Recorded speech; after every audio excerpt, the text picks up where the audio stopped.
मयूर, या ठिकाणी मोठ्या प्रमाणात अनुयायी जमा झालेले आहेत। पोलीस कुमक हवी तेवढी दिसत नाहीये। साधारण किती पोलीस अधिकारी या ठिकाणी तैनात करण्यात आलेले आहेत आणि कशा प्रकारे ते या अनुयायांना आवडण्याचा प्रयत्न करतात त्याविषयी जरा सविस्तर सांगा। नक्कीच जर पाहायला गेलं तर या ठिकाणी मोठ्या प्रमाणात पोलिसांचा बंदोबस्त आहे तो आता सध्या तैनात करण्यात आलेला आहे। 2 झोनचे डीसीपी असतील ते सध्या आता या ठिकाणी उपस्थित झाले आहेत। 2 डीसीपी असतील आणि या ठिकाणी पाहायला गेलं तर सायन असेल आणि कुर्ला असेल किंवा चुनाभट्टी असेल असे 2 ज्युडिशियलचे जे पोलीस येतात ते दोन्ही सिनियर असतील ते या ठिकाणी सध्या उपलब्ध झालेले आहेत। चुनाभट्टीचा विभाग असेल किंवा सायनचा विभाग असेल असे 2 डीसीपी या विभागात असतात। तसे 2 डीसीपी देखील या ठिकाणी आता रस्त्यावर उतरलेले आपल्याला पाहायला मिळत आहेत। ते देखील जे अनुयायी आहेत त्यांना समजवत आहेत की पुढे रिक्षा नेऊ शकत नाहीत, पण अनुयायी आहेत हे देखील ऐकायला तयार नाही आहेत। कारण का याआधी 4 डिसेंबरला आम्ही रिक्षा आहे ते आम्ही चैत्यभूमी इथे दादर इथे नेले होते, मात्र यावेळी का नाकारण्यात येत आहे असं देखील सवाल आहे ते आता अनुयायी आपल्याला काढताना पाहायला मिळत आहेत।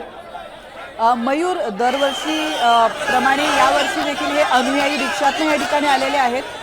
नक्कीच प्रशासनाकडून त्यांना काही माहिती देण्यात आली होती का की तुम्हाला या वेळेला चैत्यभूमीवर जाण्यासाठी रिक्षातून जाता येणार नाहीये, या संदर्भात पोलीस प्रशासनाकडून काही नियमावली किंवा काही सूचना या अनुयायांना करण्यात आली होती का? नक्कीच आपण काही रिक्षावाले चर्चा केली, मात्र त्यांना मी देखील असाच सवाल केला होता की तुम्हाला या ठिकाणी जे आहे रिक्षाचे काही तुम्हाला पोलीस अधिकारी असेल किंवा सरकारकडून तुम्हाला कोणतीही माहिती दिली होती का, मात्र त्यांनी देखील असं सांगितलं की याच्या आधी देखील आम्हाला आज रिक्षा तिथे आणू शकत नाही अशी कोणतीही माहिती त्यांच्यापर्यंत पुरवण्यात आलेली नाही आहे। त्यासाठी आम्ही रिक्षा घेऊन निघालो, ही जर माहिती आधी भेटली असती तर आम्ही रिक्षा आणल्या नसतं असं देखील त्यांचे म्हणणे आहे।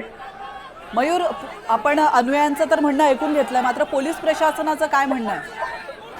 पोलीस प्रशासनाचं अजूनही म्हणणं आहे ते समोर आलेलं नाही, कारण का सध्या आता या ठिकाणी पाहायला गेलं तर मोठ्या प्रमाणात तणाव आहे तो निर्माण झालेला आहे। त्या तणाव दूर करण्यासाठी पोलीस आता सध्या रस्त्यावर उतरलेले पाहायला मिळत आहे। मयूर, कुठला मोठा अधिकारी या ठिकाणी उपस्थित आहेत का?